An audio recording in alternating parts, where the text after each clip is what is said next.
understand the impact. You rightly said a lot of work had been done even before that administration to get us to a place where you kind of knew how to navigate. What was happening inside of Washington, across the interagency, when you talked about this idea, you were trying to put meat on the bones of this? What was happening at the Department of State? How were people responding in the region? Can you give us a little of the nuance? Yeah. So I'll give you media, Department of State, and my other colleagues in the region. The media was skeptical of us from the start, you know, along the lines of the press saying when we were sworn in, you know, what do these three Orthodox Jews know anything about making peace? What do you know about the Arab world, the Muslim world? And we'll probably get to religion later in the talk, so I'll push off that conversation. But it was funny. It's certainly funny now that you see the Abraham Accords, right? The State Department, National Security Council, so they definitely thought differently than we thought. But I have to say, at least on my file, I can't speak to the other parts of the US government, but on my file, I was enormously lucky to have in the State Department and the NSC people who educated me, who worked with me, who were willing to be challenged, who challenged me constantly. I often like to joke that if David Friedman and I were left to our own devices and Jared, the peace plan we would have drafted might have been very, very different. So I'm grateful. We had no undermining whatsoever. We definitely had some very heated conversations, but it was a strong relationship, a good relationship, a supportive relationship, and I don't think I could have done my job without that. In the region also, it took maybe one formal diplomatic meeting before we broke the ice, meaning with every leadership, you know, the leaders themselves, foreign ministers, ambassadors, diplomats. We had that first meeting that was very diplomatic, and I'm joking, but more or less as you walk in, oh, you're so handsome, nice tie, you know, all that stuff, right?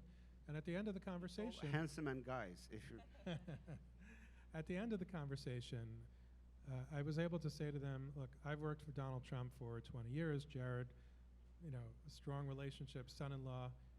Do you want to hear from us the way I speak to Donald Trump, President Trump? Meaning, for those of you in the audience, I'm sure you all know the word. Do you want to hear tachlis? It was one of the first words I taught them.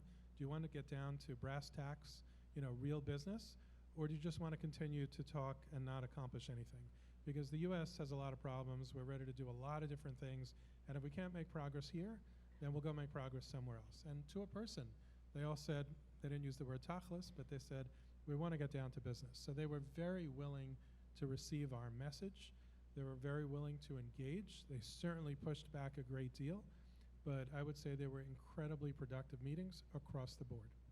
Well, I am really keen to know, one of the things I did as I was preparing for this panel was to read a bunch of your interviews that you gave. And one of the things that you said was, before you got into this role, you studied really, really, really hard. And I want to ask you, when you were doing this preparation work before you came into government, to think about what you could do while you were a public servant, did you think this is the thing I want to do, or did you get into the role and say, we have this historic opportunity today? It definitely happened after. There was no question there were people that approached us that said, there was a phrase they used to use, the outside-in approach. So from both the media and some others, people would come into my office at the White House and say, this is what you have to do. You have to get the other Arabs to make peace with Israel. And another phrase that people use is the train is going to leave the station, meaning it would leave the Palestinians behind, and the other Arabs would force the Palestinians to the table to make a deal. I was very skeptical about that, and it's not true, by the way. I mean, I would always push back and say, look, that sounds not only too easy, but it sounds incomprehensible. But the truth was somewhere in between. Like, some people would say there's never going to be peace. Former Secretary of State John Kerry, just before I think we went into office, would say there will never be peace between Israel and its Arab neighbors without solving the Palestinian problem. And then there were those who said that the other Arabs would simply force the Palestinians to make peace. None of that sounded right to me. But to your point, it happened afterwards. It really happened after multiple meetings, meeting after meeting, opening after opening. I think back to the progress, what I thought was amazing progress at the time, and now it seems so trivial. The Israeli national anthem being sung at some sports events in some of the Arab countries. The World Expo in Dubai where the Israelis had asked me to call the Emiratis to, finally make it happen. And when I called the Emiratis, they were all over it. They didn't need my phone call. They were ready to do it. They had a few issues to work out, but they were well on their way to doing it. Jewish exhibits in the Louvre in Abu Dhabi. There were so many, us getting Israeli press into Manama in Bahrain for the economic conference that Jared Kushner had created for the Palestinians. Each of those seemed to be a huge win, and now when you look back, you think, what's the big deal? Today, I just tweeted before we had this talk, and Qatar has said that at the World Cup, Israelis would be allowed to go, and there's lots of whisperings about that, but today FIFA made an enormous announcement.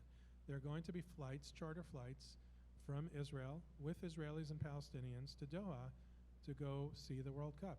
That's amazing. Look, I'm on the board of El Al. I wish I knew about that before, but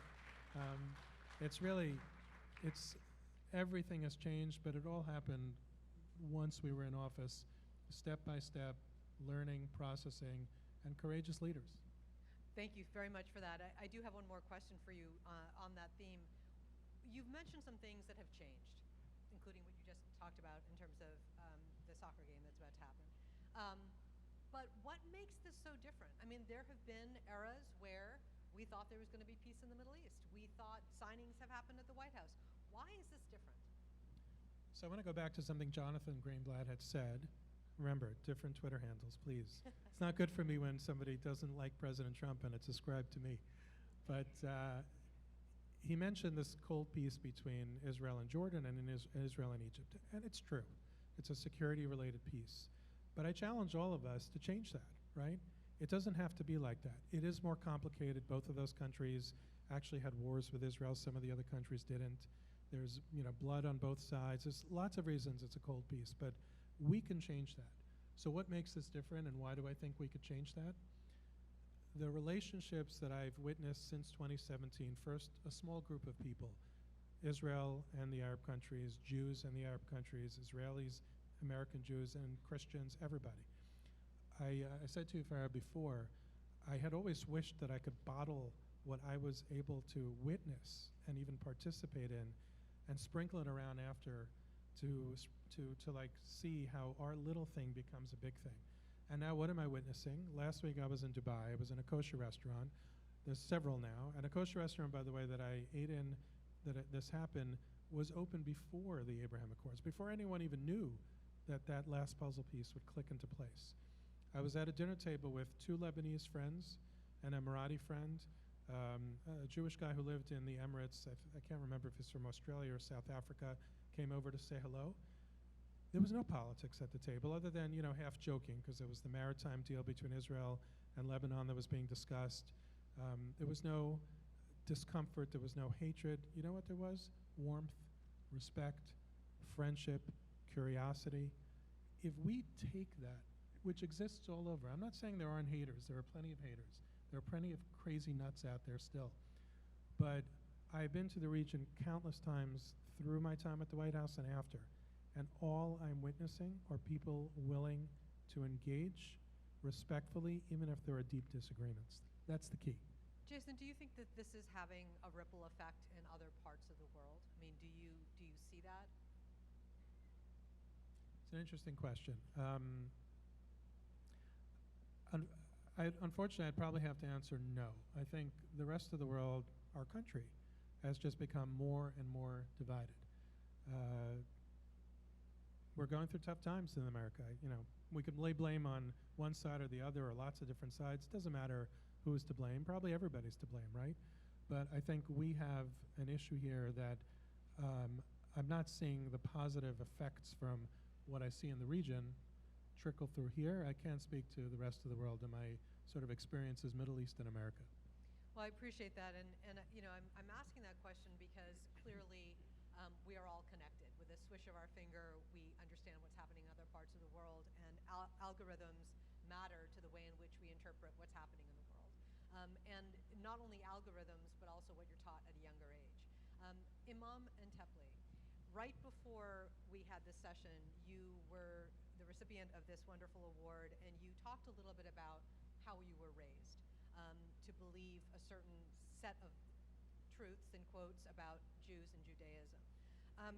And Zionism and and I would love for you to be able to tell us, as you think about the historic accords, the power that they have for this moment in time, but your thoughts about the actual effect that they may or may not have in the region and outside of the region with Muslims, around the world. Thank you. That's a wonderful question. But before I answer that question, I have to fulfill a moral obligation and provide an unequivocal, I have to swallow my embarrassment and ego, and I have to apologize, Jason, and anybody and everybody who worked in this Abraham Accord. Because of all people, I devoted my entire life for bridge building, for partnership, for peace. I was also one of the public critiques of Abraham Accord. I also thought this was another cold peace, and I publicly spoke against it.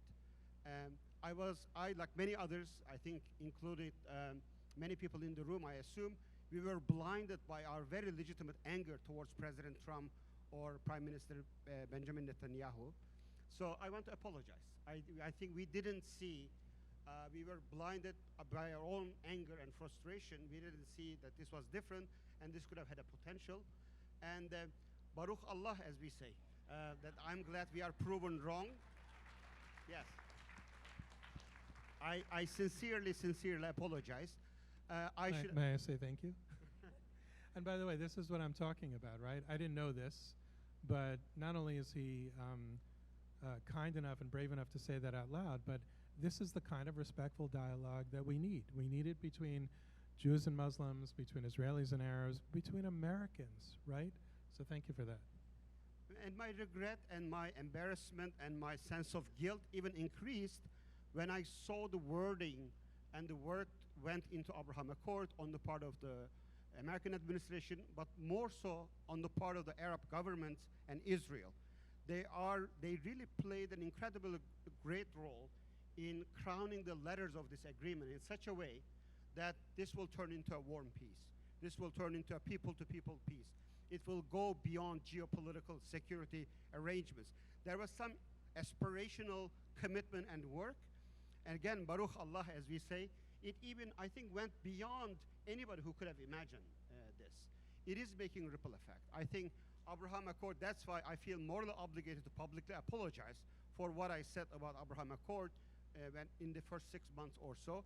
But as someone as skeptical as I am now converted, because what I see is exactly what you beautifully articulated in your question, how ready people are, how ready societies are, if they are given an opportunity by their leaders, by their society, by their power structures, including business elite, how the innate goodness of people and the beauty within Islam and the beauty within the enlightened theologies of Quran and Islamic theology, which has been corrupted by extremist organizations and anti-Semitic literature for so long, that it's unfolding in incredible level. I just got back from Saudi Arabia.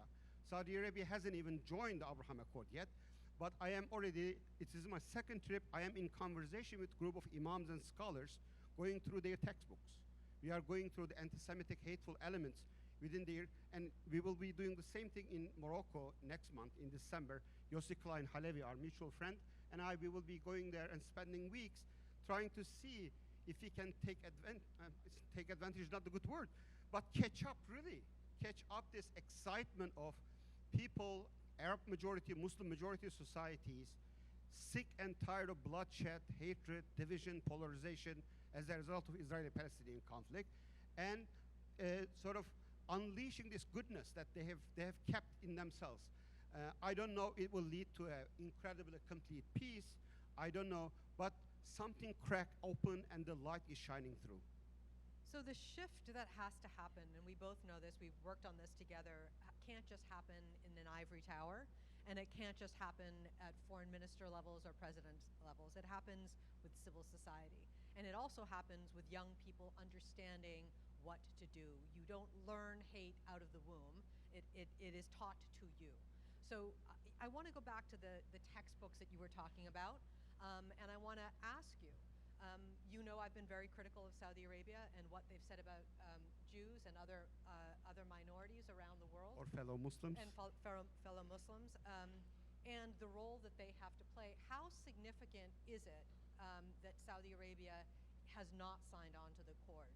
Do they need to do that for other communities of Muslims in other parts of the world to buy into the fact that they need to get with the program? It is incredibly significant, and I would love to hear Jason's take on this. I really hope, inshallah, Be'ezrat Hashem, Saudi Arabia will join the accord formally, but it is no secret that Saudi Arabia already blessed this accord.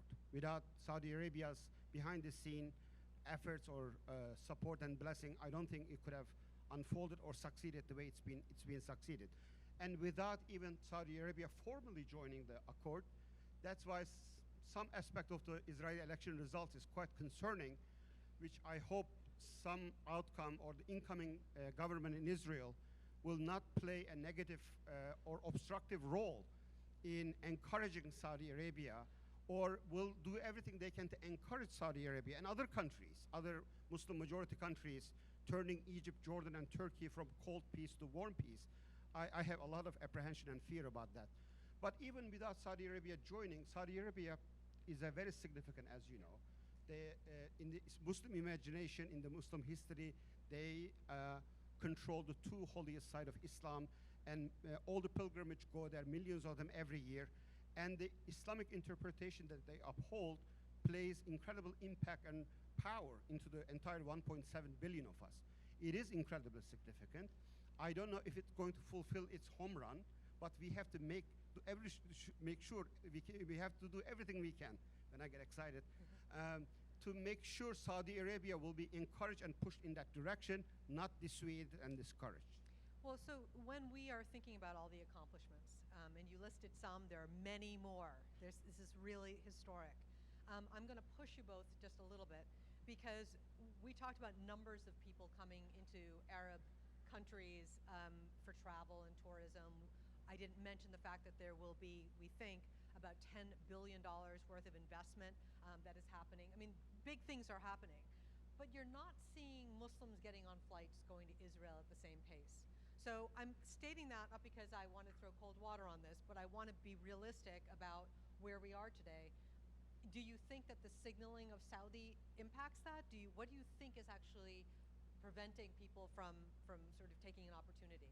Well, first of all, at least between the countries that have signed the accord, Israel as a government should do everything it can, or she can, to attract Muslim tourists, Muslim investment. This has to be a reciprocal process. Otherwise, you're absolutely right, this will fall flat into its faces. And there are challenges, as you know, and some of the challenges are very real and legitimate, especially around safety and security, but some of them are cultural. I have been detained at the Ben Gurion airport many, many times. I have missed flight many times. I have been strip searched fully naked at Ben Gurion airport many, many times. That should tell you how masochistic I am. Even one IDF soldier asked me when I was completely naked, when I said, like, why are you doing this? He said, in all plain honesty, so that you will never come back again. I said, you don't know me. This will only make me committed to come more. So there are very legitimate security concerns of the Israeli government that should be taken seriously. This country is under siege from its inception, has gone through endless wars, and has been subject to Muslim extremism and terrorism over and over again. So I don't want to trivialize. So nobody should expect a similar reciprocal flow of tourists easily going. But there are things within the power of Israeli government. It's not the same insecure Israel that it was 40 years ago, 30 years ago. It has the technology. It has now the Arab allies. Israel has Arab allies that it should do everything it can. Therefore, this incoming government and some of the voices within that government is quite honestly very discouraging. I hope they will not act on that rhetoric. I hope they will soften their rhetoric, and at least for their allies, they will do everything they can, and numbers are growing. If you look at the numbers, it's not 500,000, but I think 100,000 plus people came from these countries, that they are coming to Israel, their facilitation of the conversation, and them connecting to their Israeli counterparts should be facilitated. Well, I have a question for both of you then. What lessons can be learned from this historic accord in terms of Muslim-Jewish relations and bridge building? What have we learned? How can we apply some of those lessons to other parts of the world, and my goodness, our country too? I will say quickly before I pass the microphone, I think we should shoot higher. I am so emboldened by Abraham Accord. I could have never imagined, even in the best case scenario, things are unfolding in the direction. And I slightly maybe see things different from Jason, that it is making ripple effect. I have seen in Iraq when normalizing is penalized, criminalized by the government, but on Facebook posts, in social media, tremendous amount of goodwill. And before Sudan joined, if you look into some of the elements, it is making positive impact to the other Muslim majority countries, which inshallah will increase as well. I would say we have to first be bold and shoot higher and increase our expectations. The fact that Muslim societies are ready, at least in some measure, and we should think big and we should more thoughtfully engage with other communities. Jason, please. Yeah, I agree with the Imam, and I want to go back to your airport experience because I think it almost is the kernel of this whole conversation. So sorry for the inconvenience, but and I'm not remotely comparing my airport experience and my family's to his because we got to keep our clothes on. But when I left the White House and I took my kids and my wife to Jordan and to Egypt, we were getting on a flight, and this happened multiple times because we've traveled to the region quite a bit. And the Israeli security would look at our passports. I would sort of hang back because I don't like, saying I work at the White House. And I'd watch the security speak to my kids and say, "Why were you in Doha? Why were you in Cairo? Why were you in Amman? Who do you know?" And it was interesting to me to just watch the exchange. Nobody knew who they were. Nobody knew who I was. And then after about 12, 15 minutes of grilling, I would step up and say, because my kids are very gentle kids, they're, well, my dad took us, they don't like to pull the White House card out of their pocket. They stopped doing it, by the way, I think after the 6th or 7th visit. But we got some grilling. And again, not at all to compare myself to you, and shame on that person who made such a racist comment about not wanting you back. That's an obscene comment. But the fact of how you just told the story, you're rightly frustrated, perhaps even angry, but you said it respectfully. You understood the security challenges and you questioned them to some degree. Like, you had a very rational thought process. So the key to me is having these kinds of dialogue, because the more we have this dialogue, and I see it time and again whenever I'm in the region, unless you're dealing with haters, irrational people, you can have great respectful dialogue about things you disagree with and make progress, and that's the key. As to the travel, I like to joke that when the Israeli, I think right after the Abraham Accords, October, November, December, there were hundreds of thousands of Israelis going there to Dubai. And I say, the Emiratis may be saying, oy vey, what, there's so many of them, what do we do? I think over time, the Arabs will come, but I agree, Israel needs to welcome them. One of the first things the Emirates did was request or require almost that all of their hotels have access to kosher food, which I thought was remarkable. It showed how serious they took it. And I think we all should be ambassadors of people of America, of people who want to further the Abraham Accords and what the Abraham Accords represents. Go to these countries, engage in those countries, show them who you are, show them what you are, show them what you support. It's very, very, very important. And there is a role, I apologize, North American Jewry and North American Muslim communities can play that role. I think one positive impact we can make is to facilitate some of these conversations, and our initiatives, our connection, our loyalties, our social justice events and activities that we do in the region. If we can do it somewhat together, if we can be part of anything, any mosque, any shul, be part of enhancing Abraham Accords impact in the area, in the region, it will be incredible. Therefore, don't talk about the Muslim community. Most Jews have connection to Israel one way or another. But I really encourage everyone to look into Moroccan Americans, Saudi Americans, Emirati Americans, and they exist. They are highly organized, better than other communities, and build relationships so that whatever is brewing between Israel and Morocco and UAE and Saudi Arabia, inshallah, will spill over to North America as well, and vice versa. So we have some cards that have been going around, and if you have questions, I know that members of ADL, including George in the back, are picking them up. So please start doing that. I do have a question for both of you before I go to the cards. Clearly, there have been elections in Israel. I'm interested to hear your thoughts on the continued progress of the Accords with the new administration. I'm in the hot seat now, You right? can start, yes. For those of you who didn't read Tom Friedman's piece in the New York Times last week, I suggest you read it. I think it was a completely misguided piece. We cannot prejudge the government of Israel today. We have to watch what Israel does, right? There's nothing to be gained whatsoever by prejudging it. I don't know Ben Gvir personally. Clearly what's been reported about his comments I find distasteful, ugly, however you want to describe it. He was interviewed— Racist, lunatic. He was interviewed in Israel Hayom, Israel Today, and he says he's matured, he's changed. Let's watch and see what happens. But I believe, first of all, Israel gets to choose its leadership the way we get to choose our leadership. It's not for the White House or the New York Times or anybody to decide who to engage with. The same way in Naftali Bennett's government, they had people who, some people on the Israeli right felt from the Arab ministers were also objectionable. Let's watch and see what happens. If there are hateful comments that come out, negative things that happen, then we should speak up, but let's not prejudge it. I totally agree that decency and the wisdom that Jason is absolutely articulating here. I know Israel, for the last 12 years minus COVID, I spent almost 2 months in Israel every year, more than most rabbis I know in the United States. So I know the country, its democracy is strong enough that yes, this government, despite all its troubling, racist, exclusive, unwelcoming voices within them, at least deserves the benefit of the doubt. But there are enough voices for us to be as vigilant as possible, as alert as possible.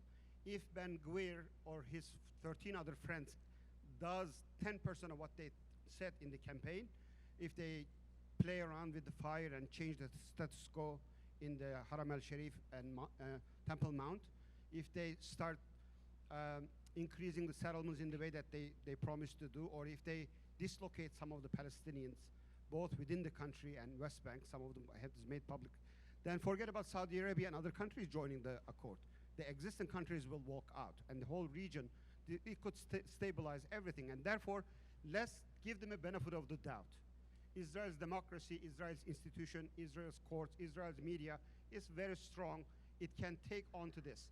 But let's be vigilant. If some of our nightmares begin to turn into a reality, we should do everything we can to make sure those forces will not further damage this. Also, before you go to the, in case if it doesn't come up, I think one of the great incomplete aspect of this Abraham Accord, and it is not the fault of the Abraham Accord architects, at some point it has to contribute to Israeli-Palestinian reconciliation or peace or two-state solution. So I don't know of any Palestinian leader, regretfully. This is primarily a self-inflicted wound on the part of the Palestinians. Their leadership has been regretfully and reprehensibly, quite shamefully, has been boycotting Abraham Accord. I know of one person, interfaith activist publicly as a Palestinian, endorsing and supporting. We should find a way. We should find a way to encourage Palestinians to get on board as quickly as possible. That's another danger to the accord. If Palestinians are left behind in one way or another, this can only lead to violence and further terrorism. We have so many great questions from the audience. Really smart group here. I do have a question, though, for all of you. If you are under the age of 30, would you raise your hand? Excellent. Well done. Okay. There's a reason why I'm asking that question in a minute. I'll get there. Okay. For both of you, I think, or either one of you, why do you think that why do you think that the Arab nations accepted the first conversation about the Abraham Accords? Is it only for economic benefits? Do they really care about tolerance? Can I answer? It's a great question. It is not only about economics. It's not only about a prosperous future. It's not only about security. They want a future of tolerance for the region. I agree with you about the Palestinians. I think the Palestinians stand to lose the most from staying away from the Abraham Accords, and they stand to gain a tremendous amount from the Abraham Accords. They don't have to give up their political demands, desires, however you want to frame it, in order to participate in the economic benefits of the Abraham Accords, but also the tolerant benefits of the Abraham Accords. Just before I came here, I was with a Palestinian friend of mine. We ran out of time. We're meeting again. If there are any journalists in the room, don't follow me. But he acknowledges, as you did, that the Abraham Accords shouldn't leave the Palestinians behind, but unfortunately the Palestinians are being left behind because of bad decisions by their leadership. But tolerance is indeed important. I want to qualify that question. Only 4 Arab nations joined out of 22, so not all Arabs are joining. And I think at least some within the leadership of certain Arab countries who joined, they were thinking this as a transactional thing. There were people who were thinking this only for economic terms, etc. But the last couple of years showed us that even if initially that was their intention, things are unfolding in the direction that we could be embarrassed to ask that question, because it went beyond economic gains, financial gains, or technology gains. It is really people-to-people warmth, and connection is getting stronger that we should really see what it is. I think initially it will be inaccurate to say there were no components of this agreement. People were making those calculations, but now it's not there. It went beyond those shallow conversations.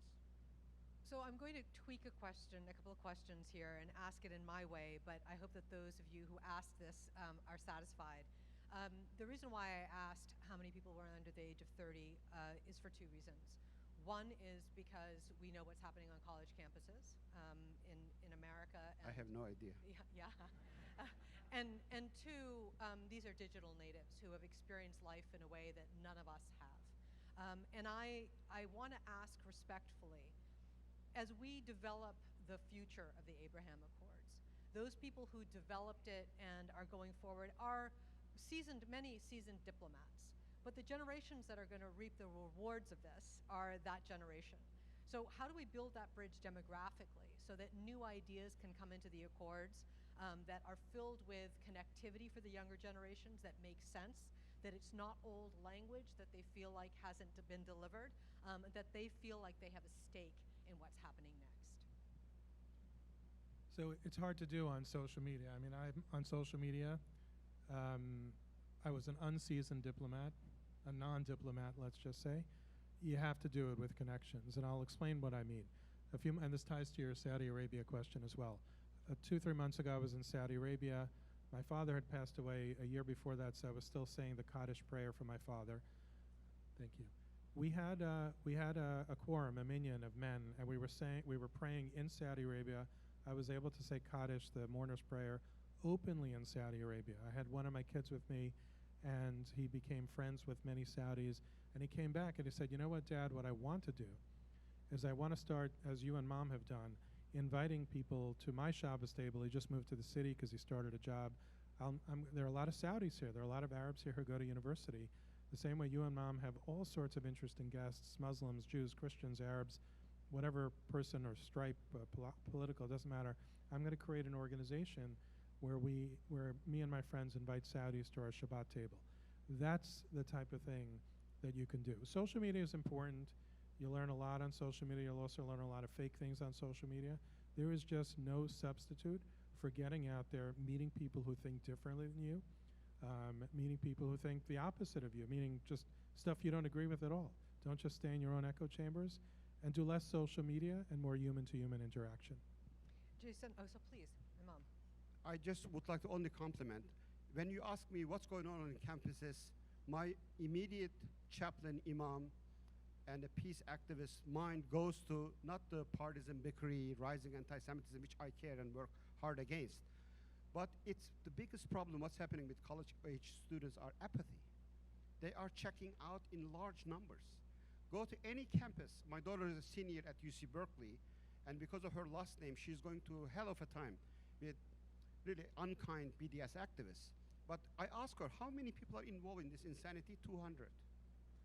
40,000 students are there. So let's not lose sight of also the people, because we can't provide a compelling, engaging tribal identities, religious identities, political identities. People are just checking out. Let's not only focus on loud voices, voices of exclusion, and not lose sight of much greater number of the youth. We are losing them into just not caring altogether. I'm going to switch gears slightly. Jason, there's a question directly to you. Can you comment on the recent Lebanon-Israel agreement on the maritime borders? Yeah, it's a very fair question, and I'm not qualified to answer. I don't, I've heard both sides of the story. Some people think it's an amazing deal. Other people are very, very against it. The truth is I just haven't studied it yet, and I don't know the answer. I like to speak where I know and stay silent where I don't know. You are too careful. We should celebrate this. We should absolutely celebrate. This is effectively Lebanon's recognition of Israel officially. And I worked 7 years, 7 summers. I was one of the very few people who spent 1/3 of its summer in Lebanon, Beirut, and the rest of it in Jerusalem.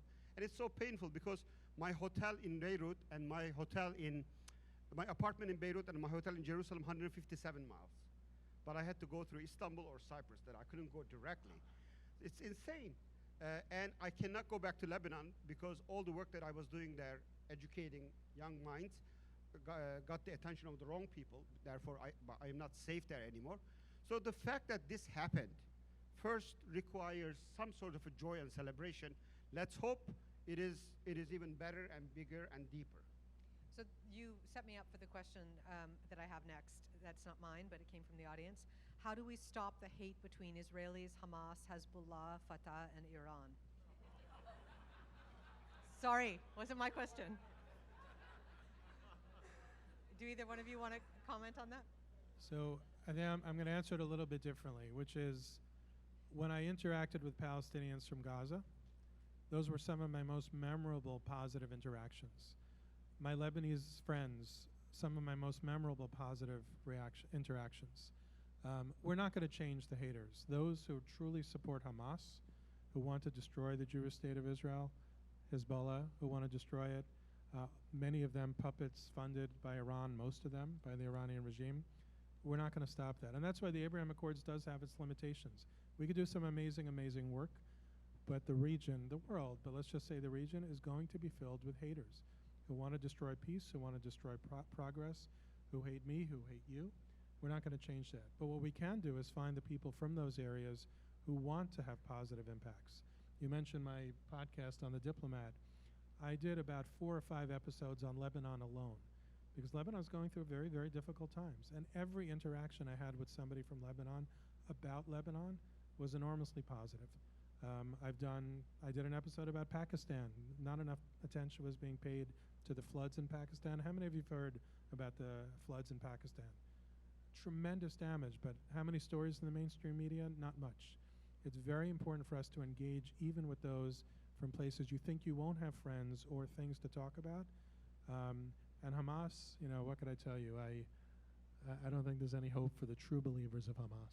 This is not in disagreement of Jason, but in principle, and you are not saying that, don't give up on anyone or anything.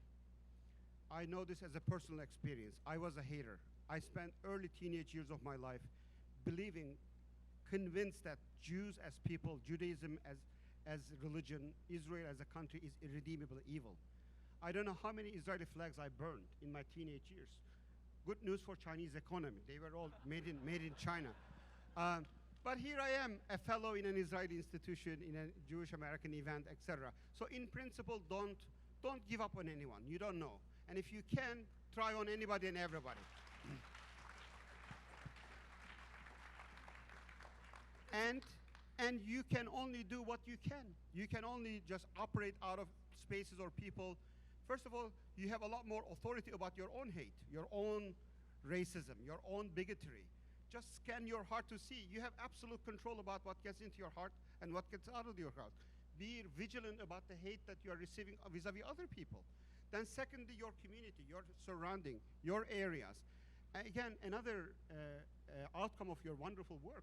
I am in touch with a lot of people from Gaza. They know how evil Hamas is. I'm in touch with a lot of people, a lot of my students from southern Lebanon.